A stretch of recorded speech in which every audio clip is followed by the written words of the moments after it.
knows every shadow like a lover's name. Her steps a rhythm, a deadly game. Fingers chase the edge of time. She rewrites the world, one line at a time.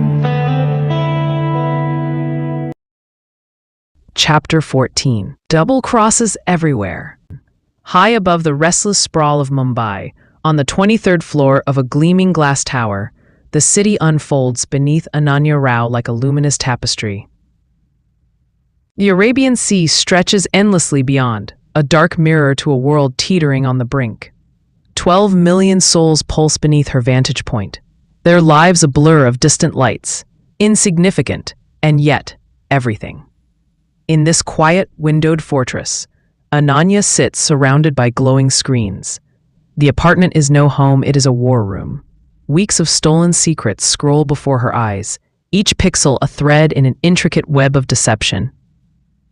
Around her neck, the quantum drive lies, a delicate charm to the uninitiated, but a beacon of revolution and ruin to those who understand its power. 3 days since she escaped Tibet. 3 days spent unraveling lies. Lies so deep they cut through every illusion she held dear. Every ally since Ravi disappeared has been a traitor. Friendship, cooperation, all twisted into cover for greed. Her breath catches as she reviews records. Money flowing like poison from mysterious accounts into the hands of spies who have sold out their countries for a price. Loyalty died long ago. Now only currency rules. Jesus Christ, she whispers, voice barely audible against the hum of machines. And then there's Ethan Walker. Once a name spoken with wary respect, the rogue CIA agent working in shadows. Now revealed as a mercenary for every foreign power with a checkbook. Russia, France, China, Britain, each feeding his insatiable hunger, each buying betrayal disguised as service. Walker's voice echoes through secret recordings, calm, pragmatic, like a salesman closing deals. Moscow confirms payment for Sapphire protocol intelligence, he says, voice smooth and cold. Biological authentication sent. More funds required for location updates.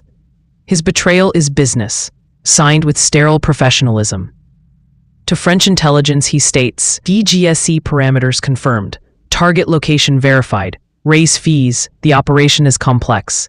In every call, Walker trades secrets like cargo, discusses killing her with detached efficiency. The act is routine, a transaction.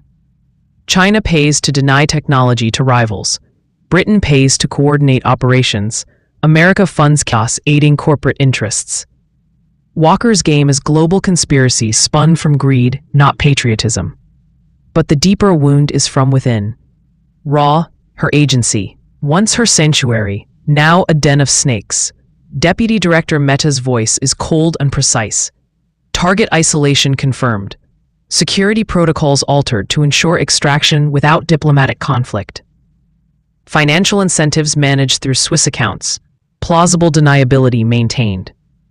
Her own protector is her betrayer. Her guardians are enemies. Mehta speaks of treason as good business, a career move, not a crime. More damning are records revealing the Director General Krishnamurthy's complicity, pockets lined with foreign gold. Every intelligence failure, Prague, Berlin, Ravi's disappearance, was orchestrated from inside Ra's own shadows. Ananya's voice cracks with bitter resolve. 20 years of service. 20 years believing loyalty meant something. Outside, sensors detect movement. Enemy teams converge, their eyes invisible but deadly. 6 distinct communication signals pulsate around her refuge. Nations that war at open fronts now cooperate in the shadows, drawn by the quantum drive's lure. Drones hover beyond sight, superior tech blinking in the sky. The safe house is no longer sanctuary, it is a trap. They're all here, she breathes, eyes locked on the surveillance feeds. Every service, every operative, every potential buyer converging. Her mind races. Staying means capture. Capture means death or worse, being used. She turns defense into offense. Using intercepted messages, she discovers Walker's approach, the service entrance. It's an opening, a chance to turn hunter into hunted. Dockyard rendezvous. She broadcasts a false lure wrapped in encryption. The docks span a labyrinth of containers and cranes.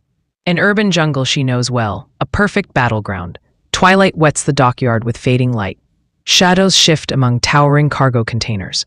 Massive ships loom like ghosts, casting darkness that swallows sound and sight. Walker arrives, arrogance in every step, expecting a simple extraction. Ananya, his voice cuts through industrial noise. Endless charade. Multiple governments want the quantum drive. Cooperation benefits everyone more than resistance. His words are businesslike, devoid of passion, masking the gravity of global upheaval. From between stacked containers, Ananya emerges, weapon drawn but not aimed.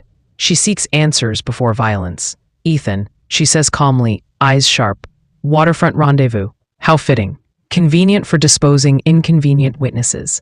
His smile is a predator's, confirming her fears. Nothing personal, he replies, dismissive. Loyalty is a hindrance in global intelligence. Success demands flexibility. Their battle is as much psychic as physical, each moving, probing, seeking advantage. Walker's training is evident, but Ananya holds positions preventing encirclement, preserving escape.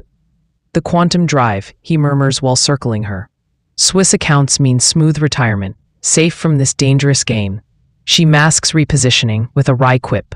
Retirement sounds sweet, though curious how pensions work for spies selling secrets to the highest bidder. Walker's patience ends, weapon appears with precise speed. The chase weaves through steel corridors and stacked containers, vertical and vast. Sound bounces oddly, footsteps echo, location obscured.